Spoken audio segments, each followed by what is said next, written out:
호두까기 인형. 해마다 12월 24일이 돌아오면 슈탈바움신의 남매는 두근대는 마음으로 크리스마스 선물을 기다립니다. 크리스마스 이브의 밤이 다가오면 낮 동안 잠겨있던 비밀스러운 거실 문이 열리고 근사한 풍경이 남매를 맞이합니다. 거실 한가운데 놓인 커다란 전나무에는 수십 개의 금빛, 은빛 사과가 걸려 있고요. 색색의 사탕과 예쁜 생김새의 과자들이 마치 꽃처럼 피어 있습니다.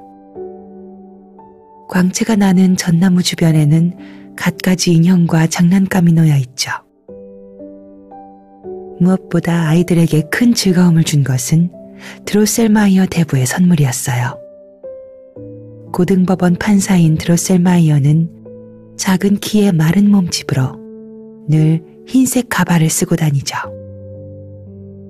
이 대부는 대단히 손재주가 좋아서 못 만드는 물건이 없답니다. 매년 손수 만든 정교한 장난감을 남매에게 선물하죠. 올해는 정교한 태엽장치로 움직이는 성 장난감이었어요. 그러나 이런 신기한 장난감보다 어린 소녀 마리의 시선을 사로잡은 것이 있었어요. 바로 키 작은 병정 인형이었습니다. 이 병정은 크리스마스 트리 앞에 놓여 있었는데 오빠 프리츠가 트리 앞에 바짝 붙어서 자신의 군대를 지휘하며 노느라 그의 존재는 눈에 띄지 않았어요. 마침 프리츠가 자리를 떴을 때 마리는 특이한 생김새의 병정을 발견했어요. 병정은 길고 튼튼한 상체를 갖고 있었지만 다리는 그에 비해 가늘고 짧았죠. 머리는 지나치게 컸고요. 그럼에도 아름다운 보라색 상의와 근사한 장화는 이런 신체적 결점을 보완해줬답니다.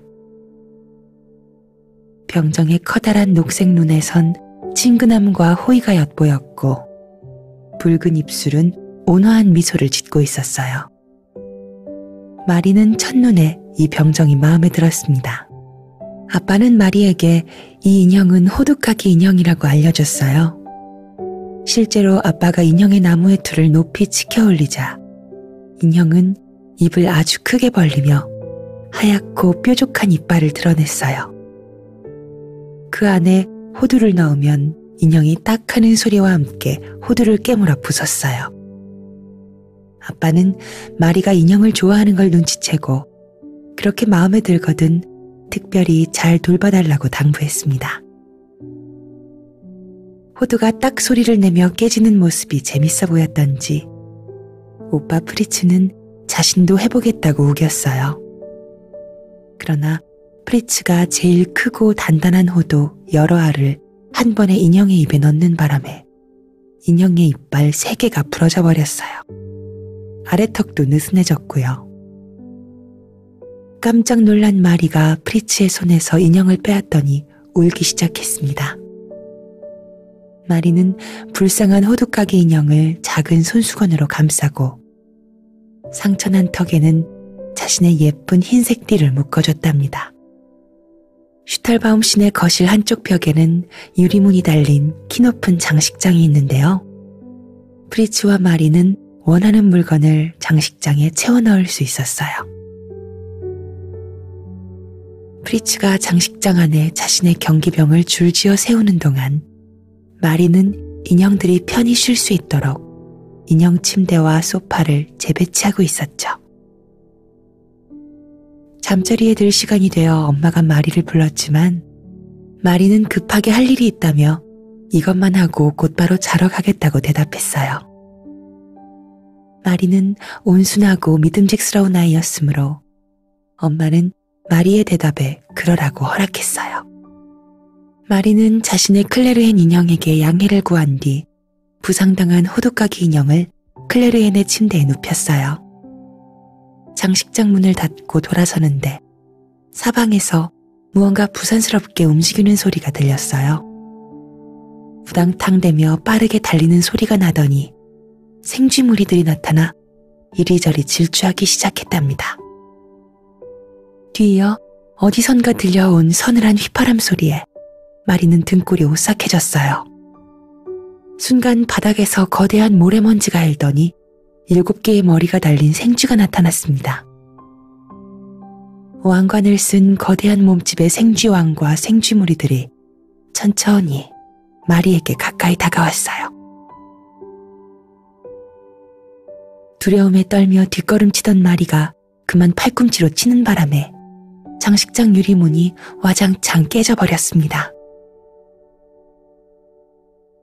그때 장식장 안에서 호두까기 인형이 벌떡 일어나 자리를 박차고 나왔어요. 옆에 차고 있던 작은 칼을 빼들더니 공중에 휘두르며 다 같이 전장으로 가자고 외쳤죠. 수많은 인형들이 일제히 달려나와 생쥐 기병들과 용감하게 싸웠습니다. 그러나 인형 군대가 계속해서 후퇴를 하게 되었고 점점 더 많은 대원을 잃고 말았어요.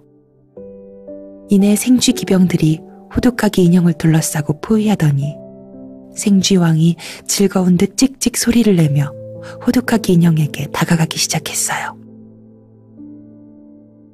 극심한 두려움에 떨던 마리는 인형을 구해야 한다는 생각에 쪽신발을 벗어 있는 힘껏 생쥐왕에게 던졌습니다. 이후 왼쪽 팔에 느껴지는 강렬한 통증과 함께 마리는 그대로 기절해 쓰러지고 말았어요. 깊은 잠에서 깨어났을 때 마리는 햇살이 잘 드는 창가에 누워 있었어요. 엄마 얼굴을 보자 마리는 생쥐들이 모두 달아났는지 호두까기 인형은 무사한지 물었어요. 그러나 엄마는 마리의 말은 들은 채도 않고 밤늦도록 인형놀이를 한 마리를 나무랐어요. 자정 무렵 엄마가 거실로 나왔을 때 장식장 앞에 피를 흘린 채 쓰러진 마리를 발견했고 마리의 팔에는 호두까기 인형이 안겨 있었다고요. 이후 드로셀마이어 대부가 마리의 병문안을 왔습니다. 대부는 호두까기 인형의 빠진 이빨을 다시 제자리에 튼튼하게 끼워 넣어 마리를 기쁘게 해줬죠. 대부는 환한 표정을 되찾은 마리에게 어째서 호두까기 인형이 이렇게 흉측한 외모를 갖게 되었는지 들려주기 시작했어요. 이야기는 피를리파트 공주의 탄생으로 거슬러 올라갑니다. 세상에서 가장 아름다운 외모를 갖고 태어난 피를리파트 공주는 왕과 왕비의 큰 기쁨이었습니다. 어느 날 왕은 대규모 소시지 잔치를 열었어요.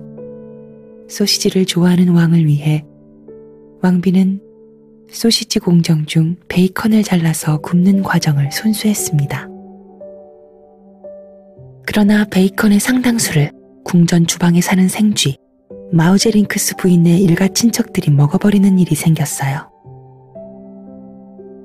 궁전의 의전 담당관이 이들을 쫓아내 다행히 베이컨은 조금 남겨둘 수 있었지만 이 일로 왕은 잔뜩 화가 났어요. 왕은 궁정의 시계 제작공인 드로셀마이어에게 이들을 잡을 수 있는 도구를 만들라고 요청했습니다. 이후 마우제링크스 부인의 일가 친척은 이 도구로 처형을 당했어요. 마우제링크스 부인은 몇 남지 않은 가족을 데리고 그곳을 떠났고요. 이 생쥐 부인의 성격을 잘 알고 있던 왕비는 혹시라도 공주가 해코지를 당할까 두려웠고 공주는 특별 감시를 받게 되었습니다. 어느 날 모두가 잠든 한밤중 공주 곁에서 보초를 서던 시녀가 깜빡 잠이 들었다가 깼습니다. 그리고 공주의 얼굴에 주둥이를 비벼대고 있는 한 마리의 생쥐를 발견했어요. 서둘러 생쥐를 내쫓았지만 때는 이미 늦었습니다. 공주는 흉측한 외모로 변해 있었어요. 커다란 머리와 기형적으로 작은 몸을 갖게 되었고 두 눈은 툭 튀어나온 초록색 눈으로 바뀌었으며 입은 한쪽 귀에서 다른 쪽 귀까지 찢어져 있었어요. 왕은 쥐덫을 만든 드로셀마이어에게 모든 책임을 전가했고 4주 안으로 공주를 이전 상태로 회복시켜 놓으라고 명령했어요. 고민하던 드로셀마이어는 궁전의 천문학자와 의논을 했고 천문학자는 공주의 별점을 받습니다. 마침내 이 마법을 풀 비밀을 찾아냈어요. 공주가 이전의 아름다운 모습을 되찾기 위해서는 크라카툭이라고 불리는 호두에 고소한 알갱이가 필요했어요. 크라카툭 호두는 세상에서 가장 무거운 대포가 그 위를 밟고 지나가도 깨지지 않을 정도로 딱딱한 껍질을 갖고 있었죠. 또 마법을 풀기 위해선 크라카툭 호두를 공주에게 전달하는 의식도 반드시 필요했어요.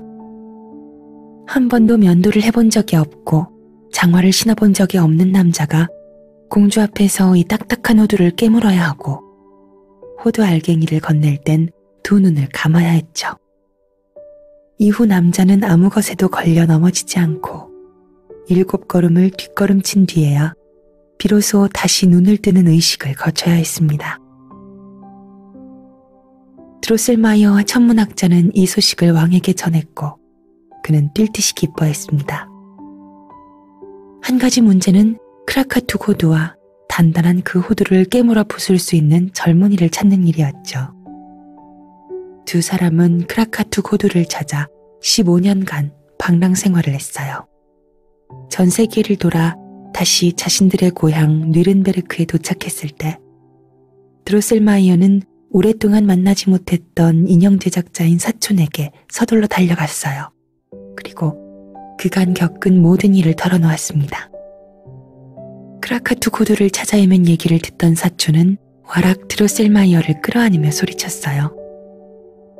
그렇게 찾아 헤맨 그 호두를 자신이 갖고 있다고요. 시장에서 자신이 만든 인형을 팔던 사촌은 우연히 한 남자에게 크라카툭 호두를 얻게 되었다고 했습니다. 드로셀마이어가 사촌이 건네준 호두의 금도금을 깨끗이 벗겨내자 호두 껍데기에는 오래된 말로 크라카툭이라고 적혀 있었어요. 모두들 크라카툭 호두의 발견에 기뻐했고 그날 천문학자는 잠들기 전 드로셀마이어에게 말했습니다.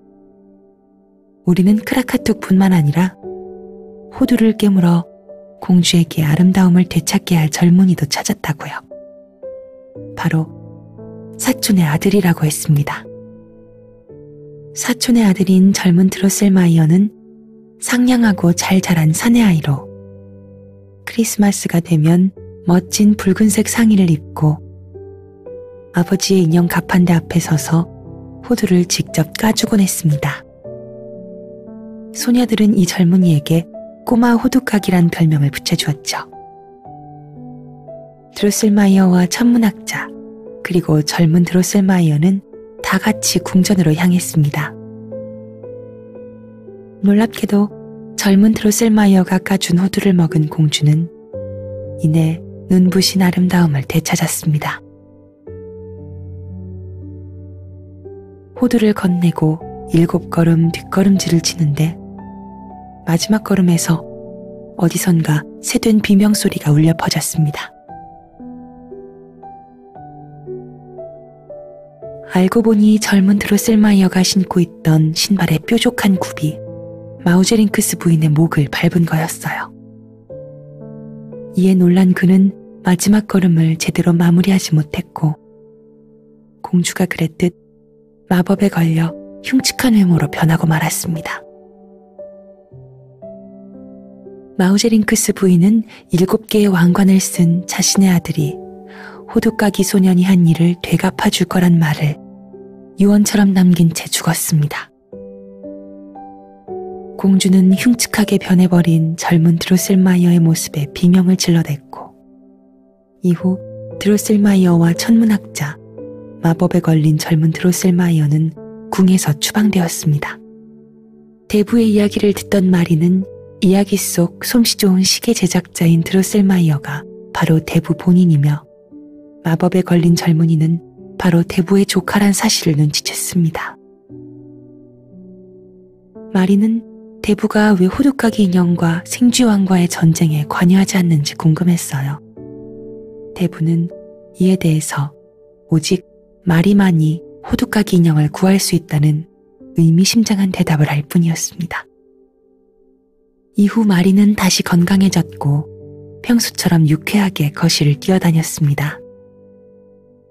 유리장식장에는 인형들이 다시 전처럼 반짝이는 모습으로 잘 진열돼 있었고, 호두까기 인형 역시 건강한 모습으로 두 번째 칸에 서 있었죠. 마리는 두 눈을 빛내며 자신이 좋아하는 인형을 바라보곤 했어요. 얼마 지나지 않아 달이 밝은 어느 밤, 마리는 귀에 거슬리는 날카로운 휘파람 소리와 찍찍대는 소리를 들었습니다. 이내 7개의 머리에 각각 7개의 왕관을 쓴 생쥐왕이 방에 난 구멍으로 들어와 마리의 방 이곳저곳을 누볐어요. 마리는 엄마를 부르려고 했지만 너무 무서워서 목소리가 나오지 않았습니다. 생쥐왕이 마리에게 다가와 소름 끼치는 목소리로 위협했어요. 마리의 알사탕과 아몬드 설탕 과자를 내놓지 않으면 호두까기 인형을 물어뜯겠다고요. 마리는 인형을 구하기 위해 자신의 알사탕과 아몬드 설탕 과자를 내줘야만 했습니다. 다음날 생쥐왕이 다시 나타나 설탕으로 만든 마리의 인형들을 모두 내놓으라고 협박했어요. 그렇지 않으면 호두까기 인형을 해칠 거라고요. 아침이 밝았을 때 마리는 장식장 앞에서 망연자실했습니다. 마리의 예쁜 설탕 인형들이 모두 엉망으로 물어뜯겨 있었거든요. 아빠는 마리의 망가진 설탕 인형을 보고 대부에게 부탁해 장식장 앞에 쥐덫을 설치했어요. 그날 밤 어김없이 생쥐왕이 나타나 마리에게 모든 그림책과 드레스를 전부 내놓으라고 협박했습니다. 그렇지 않으면 마리의 호두까기 인형이 없어지고 말 거라고요. 마리의 마음은 슬픔으로 가득 차올랐습니다. 다음날 마리는 거실에 혼자 남게 되자 호두까기 인형에게 흐느끼며 말했습니다. 그림책과 드레스를 저 혐오스러운 생쥐왕에게 내주면 그 다음에는 생쥐왕이 더 많은 것을 요구할 거라고요. 결국 마리가 내줄 것이 없어지면 생쥐왕은 호두까기 인형을 해칠 거라고요. 마리의 슬픈 목소리에 호두까기 인형이 힘겹게 속삭였습니다. 자신을 위해 해준 모든 일에 대해 마리에게 정말 고맙다고 말했어요. 그리고 그림책과 드레스를 희생시키지 말라고도 덧붙였어요. 한 가지 요청으로 칼 한 자루를 구해달라고 했습니다.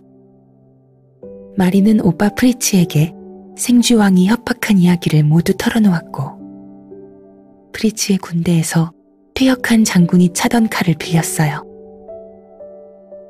그날 밤 마리는 거실에서 덜거덕 슉슉 대는 이상한 소리에 깜짝 놀라 잠에서 깼어요.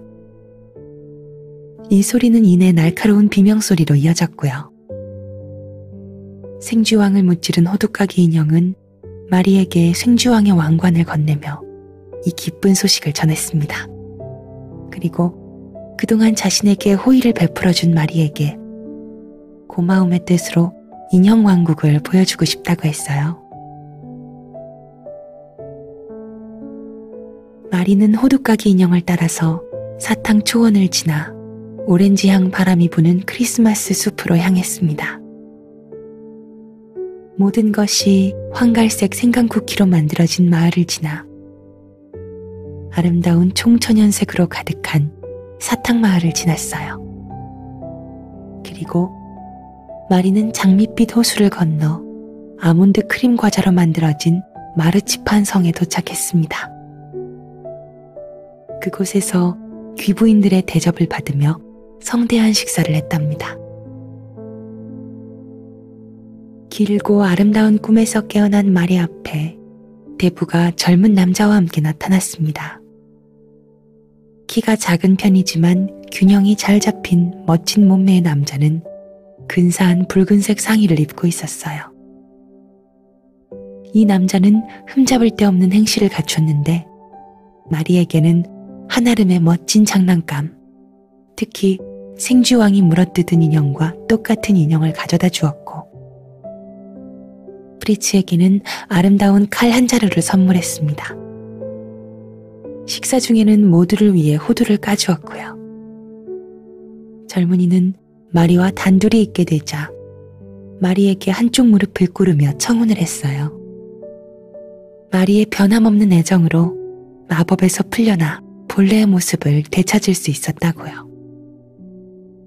자신과 함께 마르치판 성에 살며 인형왕국을 다스리자고 요청했어요. 그로부터 1년이 지나 마리는 젊은 드로셀마이어의 신부가 되어 함께 마르치판 성으로 떠났습니다. 두 사람이 다스리는 나라에서는 어디서든 눈부시게 빛나는 크리스마스 트리 숲이 보인다고 해요. 그리고 이 나라는 세상 사람들도 누구든 제대로 보려고 노력만 한다면 한눈에 알아볼 수 있는 그런 신비로운 나라라고 해요. 마리는 지금도 세상에서 가장 훌륭하고 신비로운 그 나라의 왕비로 행복하게 살고 있답니다.